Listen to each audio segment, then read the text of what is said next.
सरकार ने कई परिभाषाएं बदली, कई परंपराएं बदली, कई एब्रीविएशंस को बदल दिया। अब ईडी मतलब एलिमिनेटिंग डेमोक्रेसी।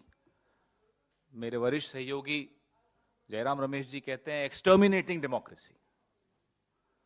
दोनों ही बातें सत्य हैं। और हैरानी की बात है जब आप आंकड़े देखते हैं, 2004 से 14 के बीच जब यूपीए की सरकार थी तो ईडी ने 112 बार छापे मारे थे। पिछले 8 साल में 3010 छापे ईडी ने मारे हैं।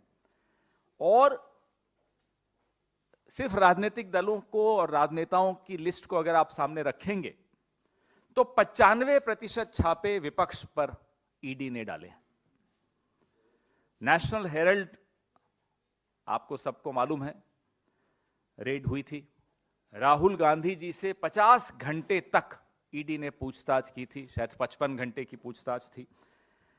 हमारी पूर्व अध्यक्षा श्रीमती सोनिया गांधी से लगातार 3 दिन तक पूछताछ की ईडी ने।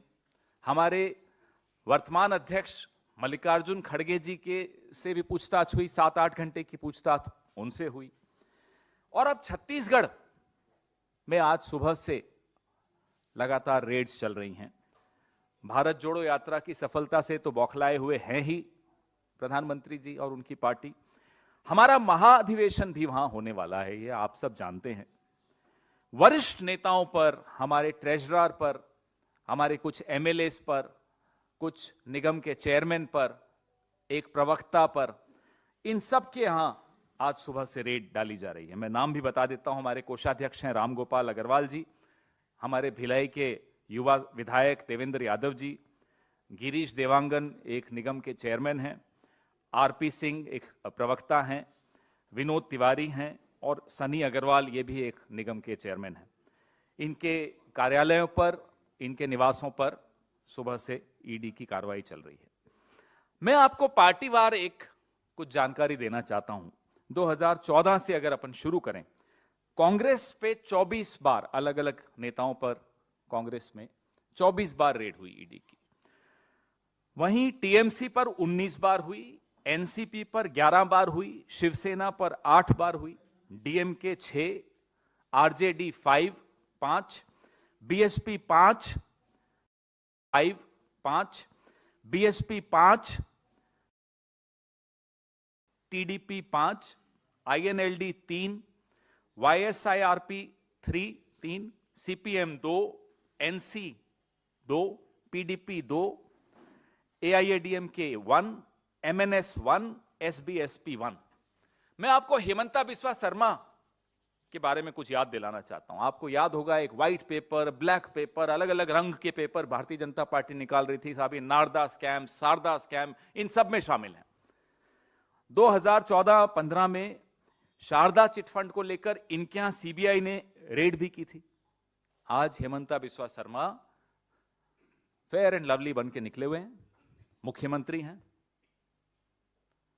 और मुझे तो नहीं मालूम, अगर आप में से किसी को जानकारी हो उन केसेस का क्या हुआ तो आप साझा करिएगा। शुभेंदु अधिकारी एक और नाम मैं आपको बताता हूं, येदियुरप्पा तीसरा नाम मैं आपको बताता हूं, रेड्डी ब्रदर्स, नारायण राणे, मुकुल रॉय, ऐसे अनेक नाम हैं जिनको अगर राजनीति में सफलता नहीं भी मिली तो 2024 के बाद फेयर एंड लवली वाले ढूंढ रहे हैं, साहब हमारे ब्रांड एम्बेसडर बन जाइए। हम प्रधानमंत्री मोदी जी से 2 सवाल करना चाहते हैं और एक सलाह भी देना चाहते हैं। पहले सवाल फिर सलाह। जब मीडिया कुछ छापता है आप उस पर छापा डाल देते हो। जब विपक्ष संसद में आपसे कुछ सवाल करना चाहता है, आप कार्रवाई से वो नाम निकाल देते हो आपके दोस्त का, एक्सपंज कर देते हो। न्यायपालिका इस देश के इतिहास में पहली बार आपने इतनी मजबूर कर दिया न्यायपालिका को कि उनको सार्वजनिक रूप में आकर प्रेस वार्ता करनी पड़ी। और रोज आपके मंत्री, कानून मंत्री किस तरह की टिप्पणियां करते हैं न्यायपालिका पे, वो भी आपने सुनी होंगी। और अभी पिछले हफ्ते ठीक अदानी मामले पर जब सर्वोच्च न्यायालय में सुनवाई होने वाली थी, उसके 48 घंटे पहले संघ के मैगजीन पांचजन्य में लीड स्टोरी क्या थी कि सुप्रीम कोर्ट राष्ट्र विरोधी ताकतों के हाथ का टूल बन गया का न्यायाधीशों पर।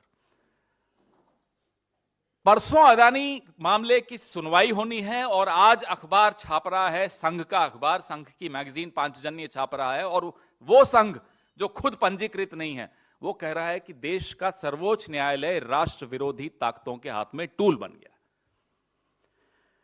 हमारा दूसरा सवाल है फादर ऑफ हिपोक्रेसी से, जो मदर ऑफ डेमोक्रेसी के प्रधानमंत्री हैं, कि आप अपने परम मित्र गौतम अदानी के महाघोटाले में जांच क्यों नहीं करते, उस पे जवाब क्यों नहीं देते। अब सलाह मत भूलिए, हम भी कुछ राज्यों में सरकार में हैं, आने भी वाले हैं, 24 भी आ रहा है, मौसम बदलता है। यह सलाह प्रधानमंत्री को भी है और उन अफसरों को भी है जो उनके हाथ में आज खिलौना बने हुए हैं।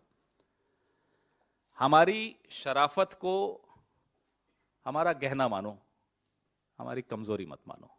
हम भी कभी आएंगे और जहां हैं वहां भी कुछ दिखा सकते हैं आपको।